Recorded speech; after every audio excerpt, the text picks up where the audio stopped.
How you doing? My name is Matthew Azarike. I'm here interviewing the great, my brother, my co-host, the one and only Akil Williams. How you doing, man? So now I'm alright. How's everything going? Just blessed, just working every day. Just taking care of my son. Just putting in work every day, just staying blessed. Okay, that's real good. Akil, I followed you probably for we've been knowing each other since 10th grade. We've been together for probably like the last 2,100 days or so. I'm talking about going from work, from HEC to school to TSU. So today I'm here. I want you to break down and explain to the viewers and everybody to explain your journey from where you were 3 years ago to the revelation of now. 3 years ago. Wow. 3 years ago I was 19. And I was still in the mode of coming up fresh out of high school.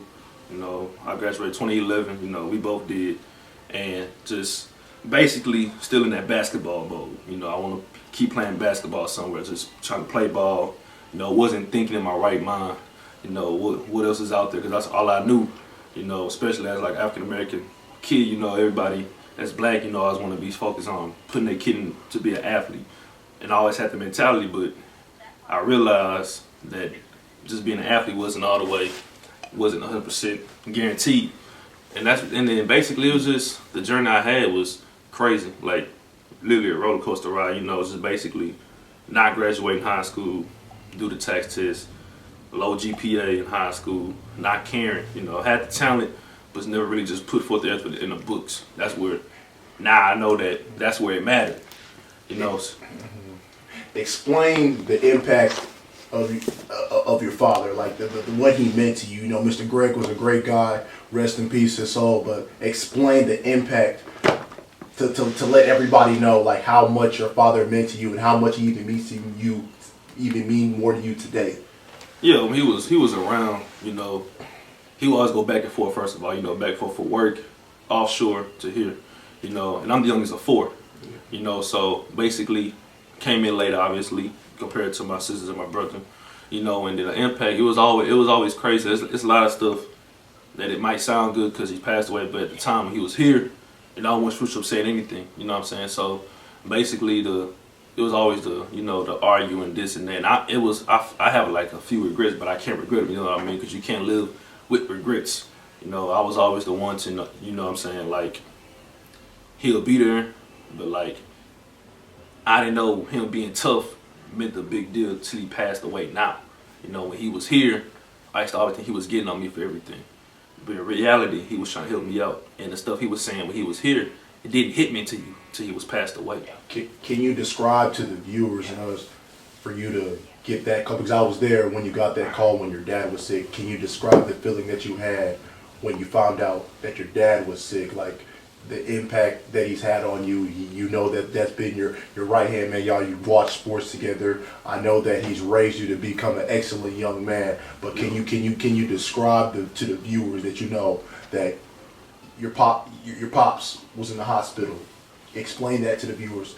It's crazy because I remember it's 2014, and I remember that I found out I was having a kid, and I was like, oh man, I'm over here calling everybody. I'm calling everybody except my dad. So like, all right, I told my brother, I told y'all, I told my sisters. They was giving me advice. What should I do? So then I told my mom. I said, yo, I'm gonna just tell my mom. I let her tell my dad, because that's when we was going out to UTSA that weekend. Yeah. So I was like, all right, when I get back home from UTSA, that's what I'm gonna tell my dad. I get home that Sunday. I get home, go up the stairs, and then I said, where my dad at? Oh, he's sick. He had a stroke. I said, what? Yeah, he had a stroke. He in the hospital. So I said, God dog, like, it was crazy because from that point on, it was like, man. And then basically, he came home 2 days later after that. I woke up and I seen him because he's always full of energy. Then all of a sudden, I woke up. I go out and I make the lift to his office. He wasn't himself. So that's when I really just broke down in tears. I broke down in tears, and I was like, man, I knew this the time, because he had a couple of strokes in the past, but it wasn't big. This stroke he had was major. Like I had a feeling this ain't gonna end right. it's all about win, and we know what that means. So basically, after that, in and out the hospital, he got back in the hospital. Ambulance can't pick him up early in the morning. Mom told me that she gotta go to the hospital because he couldn't move. So I was like, man, this I'm just living in hell right now, you know. So then after that, I said when I visited him in the hospital, basically I couldn't. I was there, but I was like, I couldn't take it no more. You know what I'm saying? It was just hurting me. You know what I'm saying? 'Cause I never seen him so weak before. Cause all I seen him was always strong and everything. And then literally, like, no cliche, but on the last one I said to him was that I love him. And then when he passed away, I never told him that he was having a grandson. So that was like the only regret I live in with my life from this point on. I never told him that he was having a grandson. Can you also describe the courageousness and the strength of your mom? I know Miss Williams. She's one of the greatest people. She's a woman of few words, but she's a help. Describe this time, like the relationship with your mom, like how close y'all have grown since Mr. Greg is not here anymore. We was always close. Yeah. Which, you know, when this happened, you know, that's all. I basically not replaced him, but I did the things that she's equipped to doing with him, which is watching a football game downstairs together. I was always upstairs. I was rarely downstairs, really. The only time I came downstairs to get some food or probably watch a couple of games here and there, you know. But I just did the things that they would do together. You know what I mean? But you know, it's some stuff that she can't do that they used to. You know what I'm saying? That means watching different shows or anything like that. You know, so I'm just trying to get out the wound of, you know, gotta get out there. You just can't stay in a shell.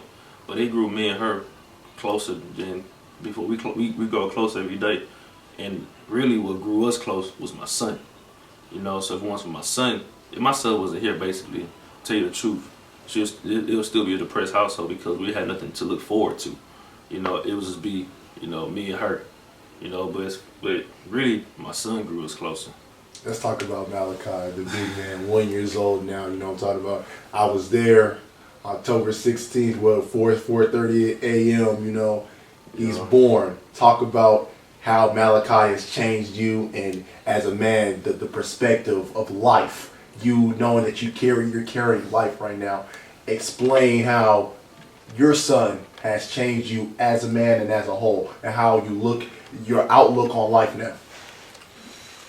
Man, he came in. I remember when she had the kid, I was like, man, I'm in panic mode, man. We gotta get an abortion, man. I don't want to have no kid right now. I'm not ready. But the way things transpired from that point on to here, and I'm like, man, I said abortion. What was I thinking? You know what I mean? So he came. It's just more motivation for me to push hard at what I'm doing. You know, to help my mom out, help out Malachi, to let him grow to be a man. You know, show him the right things, show him the right way in life. You know, but it's just extra motivation. Dad passed with extra motivation. Malachi, way more motivation. You know, it's way more boost. You know, it don't stop me. You know, it just keep me. It's just every time I look at him, I come home, I have to push harder. You know, I have to push harder for him to just. I don't want him to like need anything in life.